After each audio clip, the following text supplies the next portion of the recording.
Hello. How are you? Nice to see you. Very good to see you.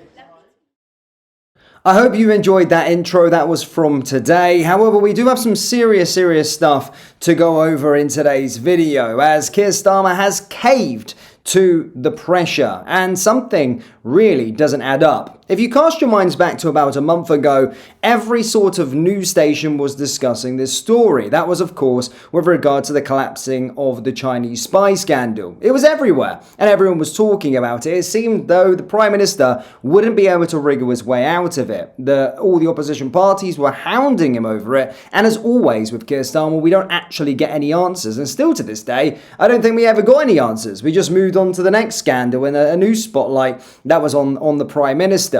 However, there is something deeply rotten in Labour's China policy, and today's embassy scandal proves just that. Labour has just greenlit a giant new Chinese mega embassy planted directly on top of Britain's sensitive security cables.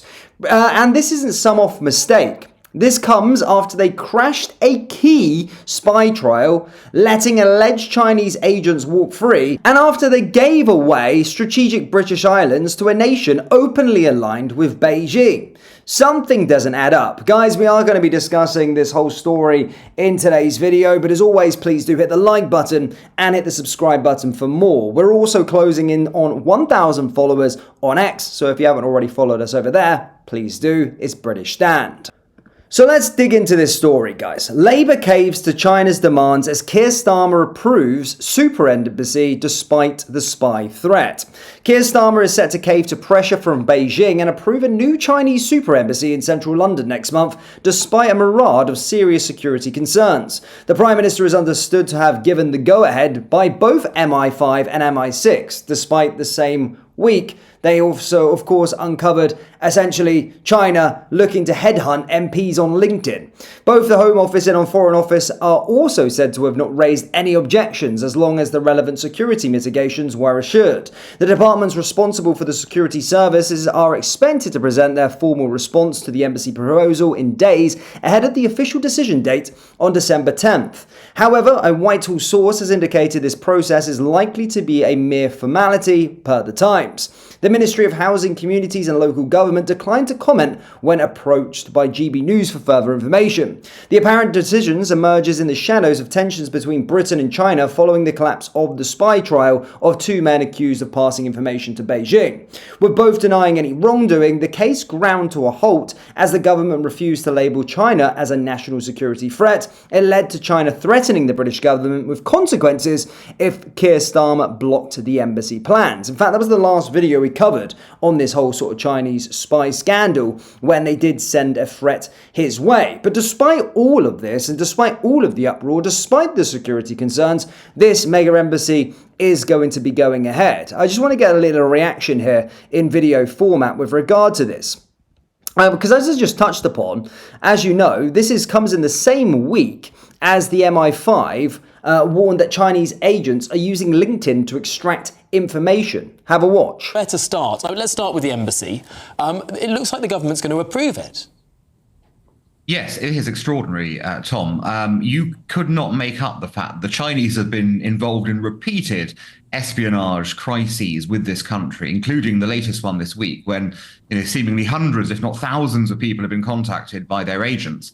And rather than punish them, they're going to be rewarded with a super embassy that'll be one of the largest structures that they have in the world, right by a key communications node in the City of London, which would be perfect snooping territory for anyone who happens to be engaged in espionage, of which we have seen the Chinese state has been doing repeatedly. So I can't make head or tail of this. Do you think we should trust China at all in any way, shape or form?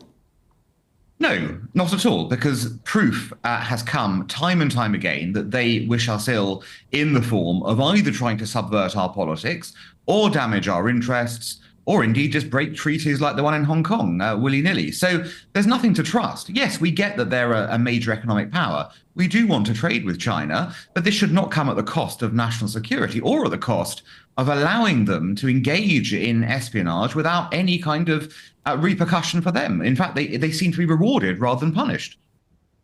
And that's just that. They have been rewarded because this was the top news everywhere. We were talking about it for weeks around a month ago, and nothing has came of it. And now they're getting an embassy built. You can't quite believe it. What is the motives behind this Labour government and China? Let's get some more reaction from this. There is a real tension at the heart of government. Keir Starmer wants closer trading relations with China, with Beijing, and he is expected to fly out there and meet Xi Jinping, the Chinese president, in January.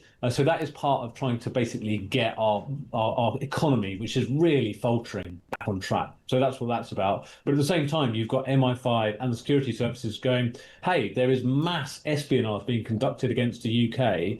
And that is a challenge for Starmer. There is a kind of trade-off here, potentially, between security and our desire for trade with the Chinese. Now, the government and Number 10 would categorically deny they are making that trade-off. They would say national security always comes first, but there are a lot of MPs, including some on Labour benches, that are worried about this, that they are worried that the economic ties with China and the kind of getting close to it comes at a price. And that price is what we see, and the security service say it's happening every day, a relentless campaign of espionage where they are just trying to hoover vast quantities of information.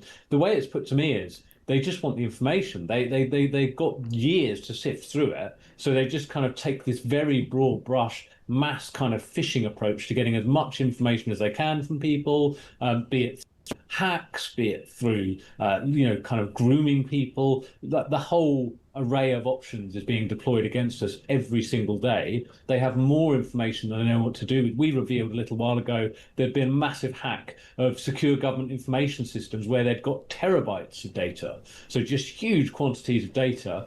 And then they'll just spend years sifting through it. It's the Chinese kind of mass espionage approach. Yeah. So that's the tension, economy versus security. And it looks clear as day as well what Starmer and this Labour government have chose. And there's a lot of reaction, of course, currently ongoing. A lot of people can't really believe it. Priti Patel, Keir Starmer really hates Britain. He's jetting off to Beijing days after our intelligence services issued alerts about Chinese espionage following the massive spy case. He's so desperate and unprincipled, and he will rubber stamp the Chinese super embassy and put Britain at risk. Exactly. And that's the sort of stuff that we're currently seeing at this moment in time. And we're seeing where Keir Starmer's loyalties lie with regard to this sort of Chinese embassy. But yeah, the UK are expected to approve the plans of the Chinese mega embassy. You just can't quite get your head around it, can you? Especially of what happened not only last month, but of course what's happened just this week. I mean, it's constant with regard to China and the UK and what they're trying to extract. As you can see, in the same week, we learn that China have been trying to recruit British MPs and advisors through fake LinkedIn headhunters. The government now looks set to cave in and set off and sign a Chinese embassy in London. This is exactly how authoritarian state tests a democracy's spine. If ministers wave this project through, despite repeated evidence of active Chinese espionage, it will not look like Britain has learned nothing. No prime minister should be strong-armed to be giving Beijing what would become the biggest intelligence hub in Europe. National security must come before China's threats. Full stop. And that's what it is. They have threatened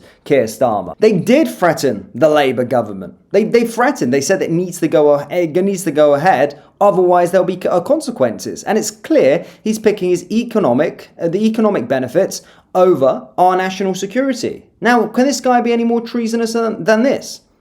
I'll leave it up for you to decide in the comment section below. Let me know what you think down there. Hit like, hit subscribe, and I'll see you in the next one. Take care. Peace.